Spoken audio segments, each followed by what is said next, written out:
graphing linear equations.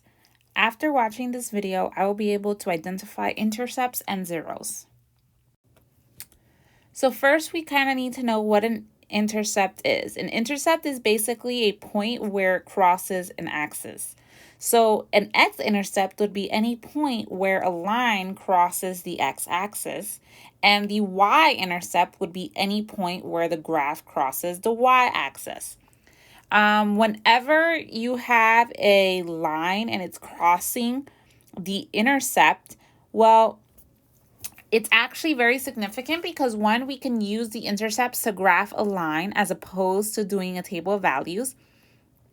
And whenever you have a number crossing the x-intercept, let's say, well, the y coordinate would be 0. And whenever you're crossing the y-intercept, the x-coordinate would be 0. So that kind of makes it easy when we have an equation to solve for the x or y-intercept. If we're given a graph already graphed for us, we can find the x-intercepts just by looking at where the lines are crossing the x or y-axis. So if you wanted to find the x-intercept, well, x-intercept would be my x-axis, which is the horizontal one, and that's at 20. So 20 is the x-intercept.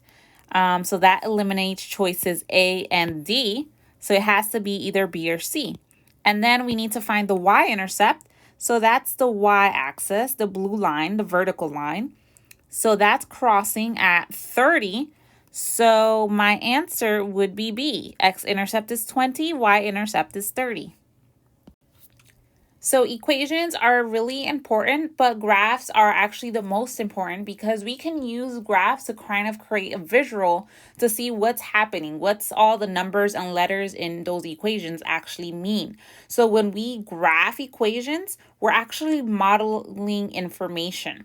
And when we're dealing with like the real world scenarios, we're usually sticking to the positive x-axis and the positive y-axis for the most part, only because we're usually dealing with time or measurements, and all of that is positive. So when you're given an equation or a table of values and we're trying to find the intercepts, well, one, we know that the intercept on a table is going to be anywhere one of the values is 0. So here, because x is 0 and y is a number, this has to be a y-intercept. And then below, because I have 0 for y, and then 14 has an x is 14, then that has to be the x-intercept. So then we can also describe what's happening at the intercepts. So if I'm looking at this draining a pool graph, and I see that it's at the 14, it's the x-intercept. Well, this means that after 14 hours, there is no more gallons in the pool. So after 14 hours, if you're draining a giant pool, 14 hours later, you're going to have no more gallons because the y-coordinate would be 0. And that means there are 0 gallons. So it's really useful information to have intercepts to kind of understand what's happening.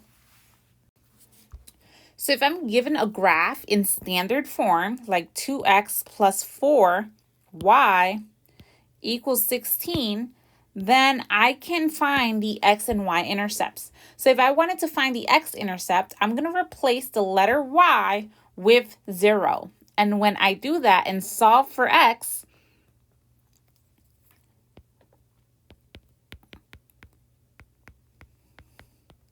well, 4 times 0 is just 0, so it kind of cancels out. So 2x is going to equal 16, so x equals 8. So that x equals 8 is the x-intercept. And whenever I am talking about intercepts, I want to put it in a graph. So I'm going to have an ordered pair. So my x-intercept is actually going to be 8, 0.